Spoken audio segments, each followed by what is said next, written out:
when you made this statement earlier, what office did you represent? I said I'm the former president. I'm now one of the consumers, and No, I'm but you representing the Filipino. made a statement earlier. I was asked by the committee to make a statement regarding Yes. my experience as the previous president of the National Transmission Corporation, So you were with Transco at the time. 2017 until 2022. Yes, that's In why fact, you were able. just to be honest, most of the documents being plus here Kaya nga, was the reason why you provided were by able the to chair. make a statement because you were with Transco at the time. That's correct, Yes. Mr. Chair.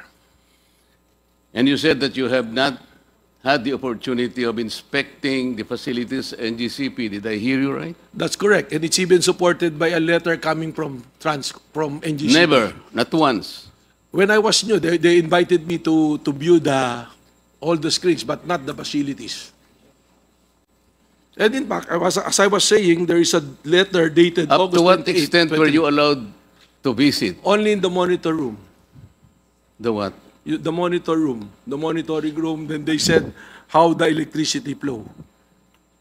I've never seen the equipment, the narrating and everything, just the screens. NGCP, is that correct?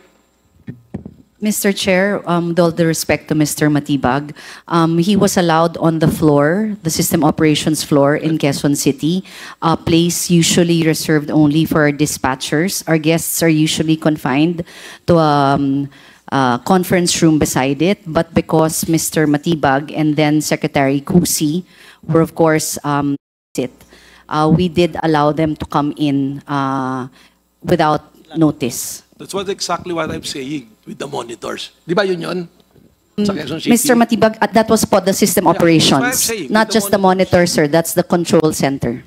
That's where everything happens. That's why that's a very high secure area that I myself cannot enter without going through the security protocols, even though I am an employee of NGCP. Okay, Mr. Chair, may I continue? I think that was settled.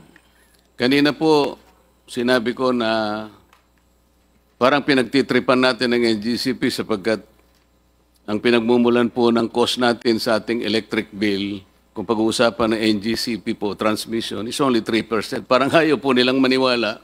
Mr. Chair, ako po, religiously po na kinocompute ko po, alam ko yun eh. Alam ko po 3%, yung nagsasabi po ng 10%, nagsisinungaling yun kasi hindi niya alam yung ancillary services. Alam ko po yun eh. 3% lang talaga. Madam ARC, may I continue with you, please? Is the high cost of electricity attributable alone to NGCP? Not alone, Mr. Chair. Not alone. Thank you, because there are a lot of things and factors that must be considered. Is it correct to assume that there was an ERC resolution some time ago where you set the return on equity for distribution at 13.65%?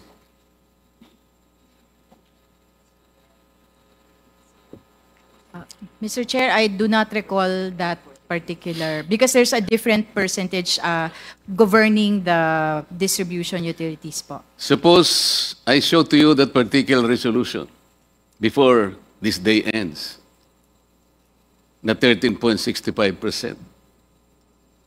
What will be the penalty that you should owe this committee? Meron po eh. Huwag po niyo sabihin hindi.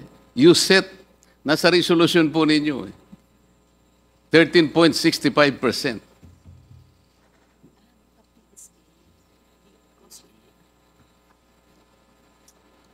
I'm trying to recall, Mr. Chair, because if you can share the year, Namaya then maybe po kasi we can kukunin ko trace po doon po. sa aking notebook eh, nandun Apa. eh. But I Kasi assure po- you there is one. Sige po. The reason why I'm asking this, because yung 13.65% hindi natutupad because you are not even examining the financials of Meralco. Pag tinignan po nyo, yung return on equity is already more than 22, 23%. Yun po yung pinagmumulan ng taas ng kuryente ngayon. Because we might be barking on a wrong tree.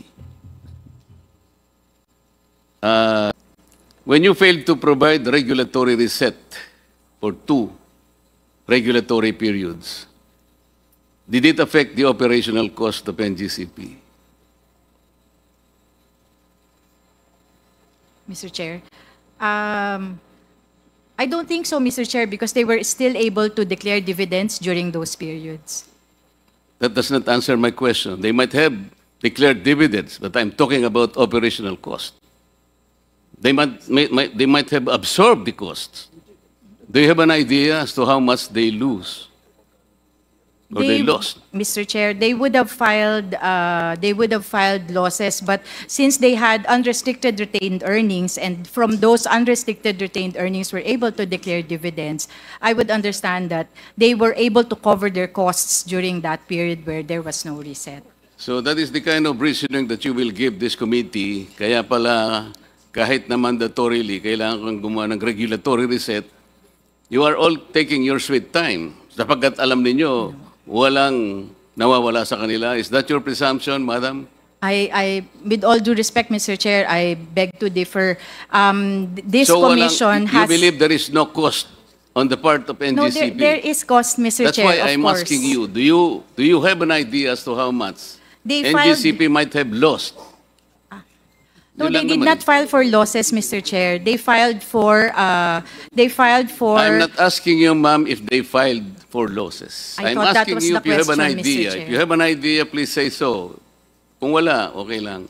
Wala po. Kasi po, ang final po nila ay increase in authorized revenue. or NGCP, do you allowable agree? Mr. Chair, with all due respect to Attorney Mona, what we filed for was correct, but that is because it represents an under-recovery on the part of NGCP. How much was the amount of under-recovery? For, I think, our 4th regulatory period, we applied for an under-recovery of 200 billion pesos. 200 billion pesos. Yes, sir, because as you already mentioned, the last regulatory period approved by the ERC was conducted in, regulatory approval was conducted in 2009 for the period ending 2015.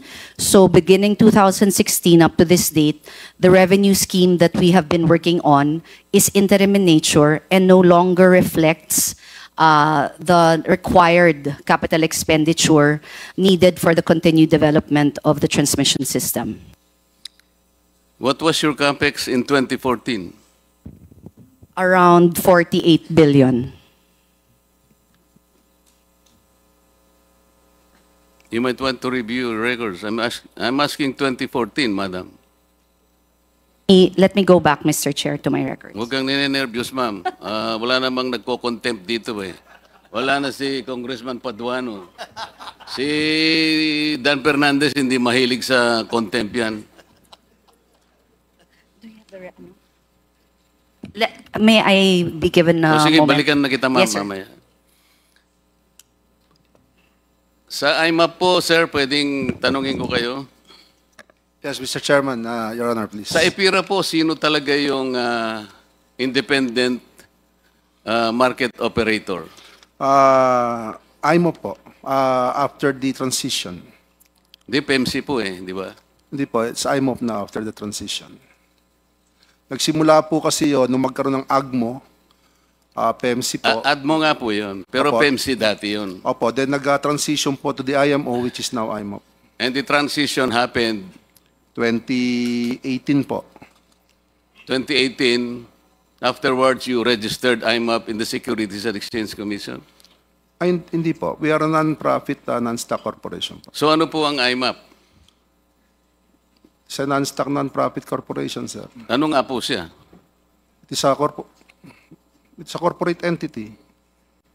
Wala po, hindi po ba na-transfer sa inyo yung assets ng PEMCO, ng PMC? Na-transfer po yung assets ng market operations. Yun nga po, kung hindi kayo legal entity, na-transfer ang assets po, medyo mahirap po yan tayo. Legal entity, Kasi sir? kayo po kumukolekta ngayon ng market fees, tama? Yes, sir. Opo. Under the Karaniwan IPIRA. po, O noon, ang kumukolekta lang, PEMC. Ngayon, pati kayo kumukolekta na. Kaya doble-doble na po ang binabayaran po ng mga consumers. Hindi po. Because the fees that were used to be collected by PEMC is now being collected by AMOP. So hindi po na doble, na-transfer lang po. Hindi po ganun ang nasa record, sir. Ay, hindi po yan po ang, yung po ang totoo po. Hindi po, babalik naman po kayo rito. Then I will confront you with all these, the records. Yes, sir, opo. Kailangan lang po, nagkakaintindihan tayo. Yes, sir, opo. Ang sabi po ninyo, kaya kayo nandyan because kayo ang, ewan ko, non-profit. Pero, di ba ang inyo pong katungkulan niya yung WSM? Market operator po ng WSM, opo. Kayo po nga ang sa WSM. Bakit po nilagay ang WSM ng EPIRA? Ano po ang objective? Because before the IPIRA, o before the WSM, di po ba lahat ng pagmimili ng O nga po, kuryente? ba't po tayo nagkaroon ng WSM? Sa akin pong pagkakaunawa, yung kaya po tayo nagkaroon ng WSM to allow flexibility in contracting para po may source ng kuryente kung walang kontrata and para maging balancing market po siya. Kung sakaling, Makakatulong po sa pagpapababa ng ating elektrisidad. opo. Pag binasa nyo po yung konteksto ng EPIRA. Opo, sir. Pero hindi po ganun na nangyayari. Meron po kayong pinakamataas, yung cap po ninyo is 32 pesos per kilowatt hour. Umaabot po tayo doon, tama o hindi? Meron lang po mga intervals na gano'n, pero on the average po, hindi po tayo nagte-32 Oo nga, pero pesos. umaabot po tayo doon. Ang ibig ko sabihin, dapat hindi po tayo maabot ng gano'n sapagkat mas mataas pa po kayo ng doble sa Meralco. Hindi po yun ang rational ng... Kasi po ang pinag-uusapan natin ngayon, kung paano natin ipabababa ang presyo ng kuryente, titingnan po natin lahat. Opo, sir. Yung 32 pesos po is the offer cap allowed by ERC in the meantime. Pero, Present. ibig sabihin, hindi po dapat umabot doon. Kaya nga nandyan po kayo eh. Yes, sir. Hindi naman Sino po... po yung nag-o-audit ng WSM? ERC po. Tama po. Anong pangalan po ng auditor? Yung iba-iba po yan eh. So yung pinakahuli po, Reyes Tacandong po yung auditor po Hindi natin. po, ang sinasabi ko, Mr. Representative from IMAP, di po ba magbebenta yung generation company? Tapos ililista nyo. Yung po, sino yung nag-o-audit nun? Paano nyo may babato ng ganitong presyo? Yung mga ganon.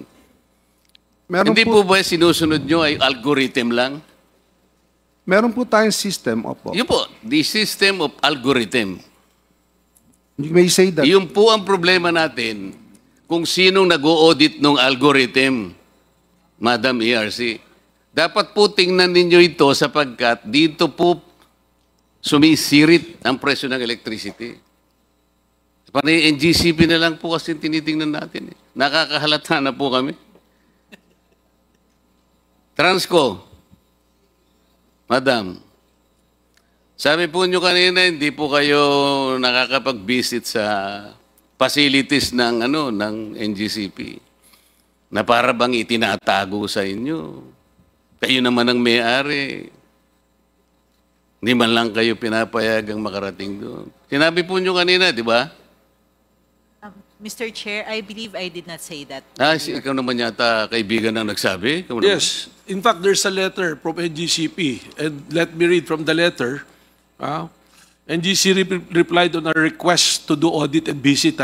They replied August 28. We reiterate our opposition to the performance asset and audit for lack of legal basis. Therefore, we regret to inform your office that NGCP cannot accede to the planned pilot audit. And let me answer, in relation to that, yung ginawa po namin at Attorney Mutchan na pumunta ron, you very well know that is only ceremonial. Dinala kami ron ng secretary para mag-picture taking. Yun lang po yun. Thank you very much, Attorney. Was that, please proceed. You still have 1 minute, Honorable Marcoleta. Bigyan mo By naman 1 ako minute. ng kahit 3 minutes lang, sir. Opo. Meron pong concession agreement, Mr. Chair, na nandun po, annually, pwede pong mag-inspection po kayo ng books and the facilities sa NGCP. Did you not see that, Madam? We know of that provision, Mr. Chair. You know that provision, but you did not take advantage of that provision. Nandun po yun eh. Hindi po pwedeng hindi sila pumayag. Mr. Chair, as mentioned earlier po, we have the TR flat with PISAM, and part of the TR flat, or that's the transmission regulatory, yung TRFLA stand for several areas.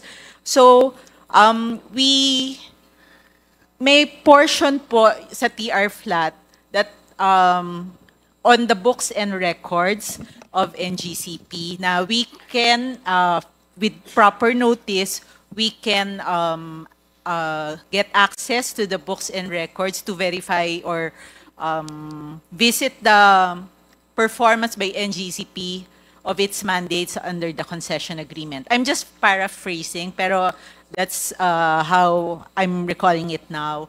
So we take advantage of the inspection of books and records. Kaya lang po along the way, merong areas na hindi kami nagkakasundo. Sa scope, may hindi lang po napapagkasundoan. And then also for certain aspects, meron din pong, so generally, meron pong navivisit, merong hindi. That's that's about it po. I cannot give more details kasi nga po this is part also of the issue between Transco and GCP. Mr. Chair, may I be allowed to say something? Nung ang Transco po ang humahawak pa ng ating transmission, can you honestly say that transmission cost is cheaper? Mr. Chair, I think they are not directly comparable in that sense kasi po ngayon, ang denominator po sa transmission cost is the demand Madam, for energy. So kung This committee will be the one to judge whether it is comparable or not.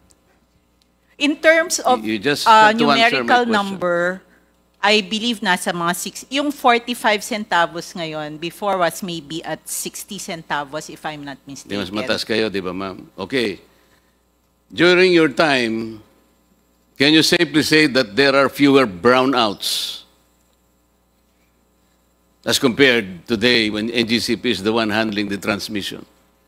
I Mas cannot marami recall po kayong brownout, ma'am. Ako na sasagot. wala sa inyo. pong ng records. ERC, ma'am. If we will have more connections that will become, or if we will have more communities that will become contestable markets, we will have the chance of lower electricity. Correct? Tama po, Mr. Chair. Ibig sabihin natin, palalaganapin natin yung retail competition and open access para Tama po. bumaba po. Nandun po. Apo.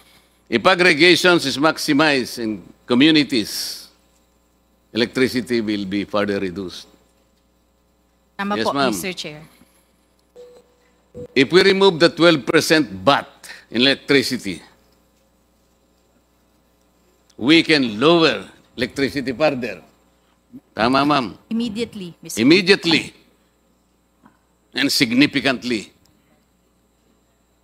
If we remove the excise tax in fuel, which feed the generation system, especially the backload, will certainly lower our electricity, madam. Tama. DOE. Yes, ma'am. Madam DOE, considering ang ating pong mga fuel ngayon are more or less imported, yung pong nagme-maintain ng ating baseload, coal and petroleum, hindi natin mapapababa ang kuryente. LNG is also imported. Tama po? Yes, Mr. Chair. Okay. Last 1 minute of your 3-minute extension. Because we gave you the 3 minutes because you're the senior citizen. Madam DOE representative, if we remove the cross-ownership provision in the EPIRA, we can rationalize better the price of electricity eventually. Kasi mapipilitan silang bumili dun sa hindi nila kamag-anak o hindi nila kaibigan. Tama, ma'am? Nakakatulong.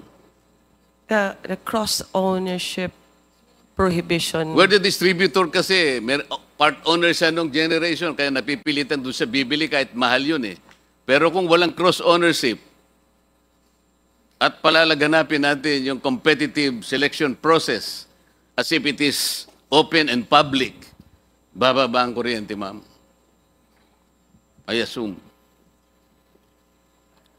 Oh, yes daw, Mr. Chair. Philippine Competition Commission. Last question. Yes, yes, sir. Kasi po, ma'am, baka akala nyo hindi kayo kasali rito eh.